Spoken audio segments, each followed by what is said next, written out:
80% से ज़्यादा students classroom lectures में फोकस नहीं कर पाते क्योंकि एक सिंगल टीचर 50 to 60 स्टूडेंट्स को 100% अटेंशन नहीं दे पाती है। अब आप सोचेंगे इसका सोल्यूशन क्या है?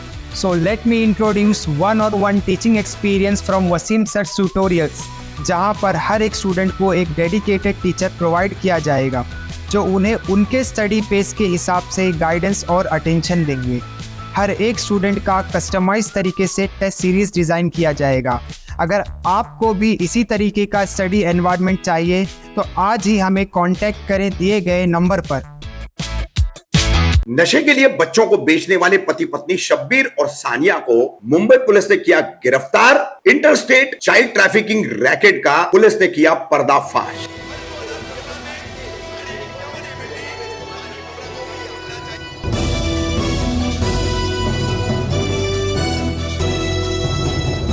रफीक कामदार हिंदुस्तानी रिपोर्टर में आपका स्वागत है। 2 से 3 दिन पहले मुंबई पुलिस की क्राइम ब्रांच की यूनिट 9 ने एक इंटरस्टेट चाइल्ड ट्रैफिकिंग रैकेट का खुलासा किया है और ये खुलासा जो है क्राइम ब्रांच द्वारा जो किया गया है वो बेहद चौंकाने वाला है कि ये किस तरह से पूरा मामला उजागर हुआ। तो पूरा मामला कुछ ऐसे उजागर हुआ है कि एक पति पत्नी शब्बीर खान और उसकी पत्नी है सानिया, इन्होंने 2 बच्चे अपने बेच दिए थे।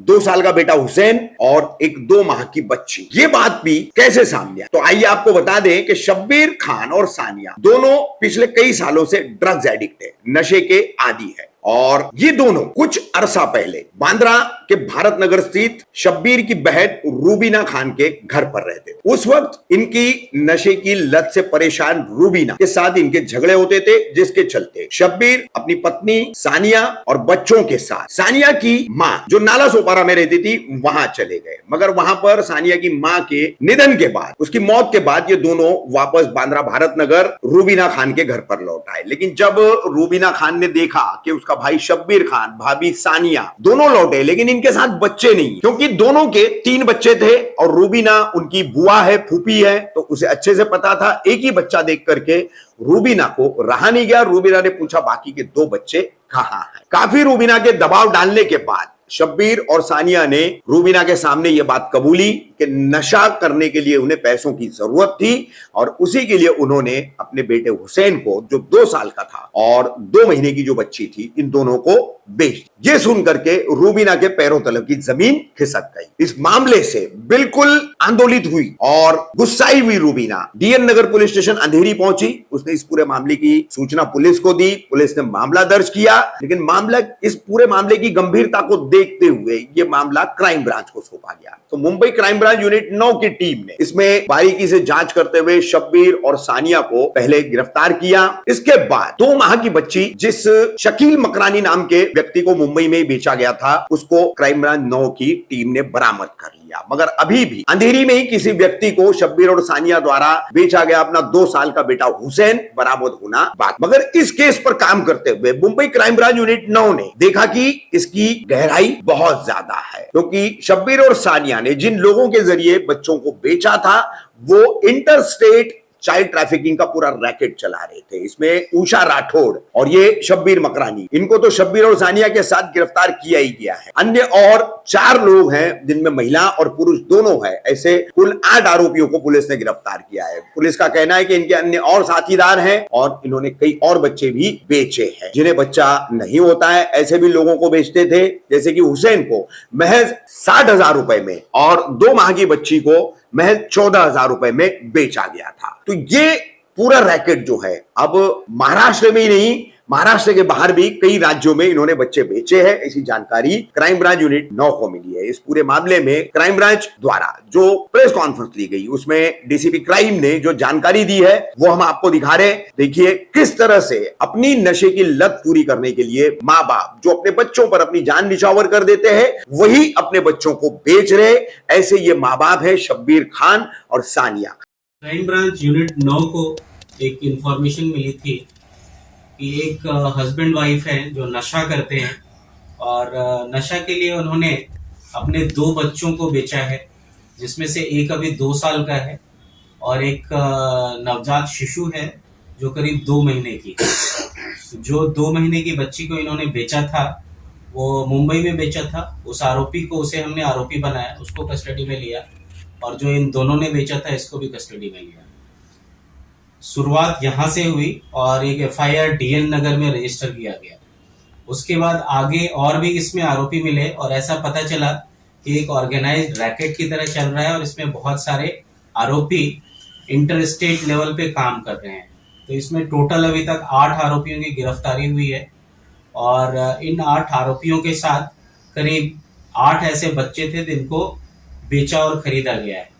आगे टीम इस पर काम कर रही है और इसमें महाराष्ट्र के अलावा बाहर दूसरे स्टेट में भी बच्चों की खरीदी बिक्री हुई है और इसमें संभावना है कि आगे और भी कई आरोपी इसमें आएंगे और जो भी इसमें जिनका भी रोल आता है उनको किसी को भी हमारी इन्वेस्टिगेशन टीम नहीं छोड़ने वाली। सर ये बच्चों को किसको बेचते थे, जो बच्चे लेते थे वो लोग उन बच्चों का क्या करते थे? इसमें प्रिलिमिनरी ऐसा पता चल रहा है कि ये किसी कपल को देते थे या फिर इसमें ऐसा भी हुआ है कि किसी को बेचा है और उसने फिर आगे बेचा है।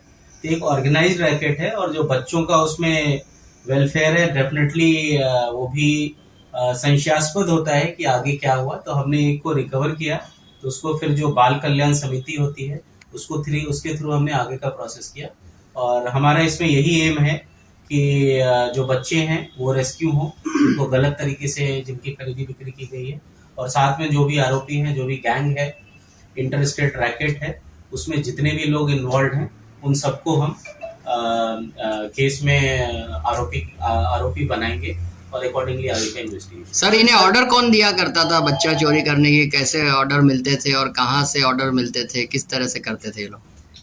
इसमें जो आरोपी हैं उनके पास ये भी कांटेक्ट में थे जिनको बेचना था या फिर ये रेकी कर रहे थे और जिनको चाहिए था उनसे भी कांटेक्ट हुआ था। तो ये इलीगल है और इसमें बच्चे की वेलफेयर का ध्यान इनको नहीं है और जो बेच रहे हैं उन्होंने सिर्फ पैसे के लिए जो बच्चों को बेचा है। और जो मिडिल कितने में एक बच्चे का सौदा कितने में होता था? एज बैकग्राउंड फैक्टर देखा जाता था या कम उम्र के बच्चों को ज्यादा पैसे लिए जाते थे? इसमें जो हमें पता चला है एक केस में 60,000 में बेचा था, एक में 80,000 में बेचा था, ऐसे ही एक को 16,000 में बेचा था। तो अलग अलग तरह के वो अलग अलग हैं उसमें और वो आगे के इन्वेस्टिगेशन का हमारा पार्ट है कि एग्जैक्टली और भी कितने लोग इन्वॉल्व हैं, कैसे इनका पूरा रैकेट चल रहा है। सर इनका मोडस क्या था, कैसे पहचान करते थे और कैसे बेचते थे, ग्राहक और बेचने वालों में कैसे होता? तो ये रैकेट है, एक तो जो बेचने वाले हैं वो भी इन्वॉल्व हैं, वो भी आरोपी हैं, जो खरीदने वाले हैं वो भी हैं और मिडिल में जितने लोग हैं जो मिडिल मैन है ये पूरी तरह से वो नेटवर्क बनाते थे और ये रैकेट चला रहे थे। ये दोनों हर तरफ से कांटेक्ट में रहते थे और उस तरह से ये बच्चों की तस्करी कर रहे थे। इनका कोई एक तो मास्टरमाइंड होगा जो सबको कोऑर्डिनेट करता होगा? इसमें मास्टरमाइंड कोई एज सच नहीं है, ये पूरा ऑर्गेनाइज्ड रैकेट है जिसमें सब एक के साथ एक दूसरे कनेक्टेड है और एक नेटवर्क है इसमें। और जैसे मास्टरमाइंड की बात कर रहे हैं तो फिलहाल तो एक नेटवर्क है जिसको हम इन्वेस्टिगेट कर रहे हैं, उसमें अभी 8 लोग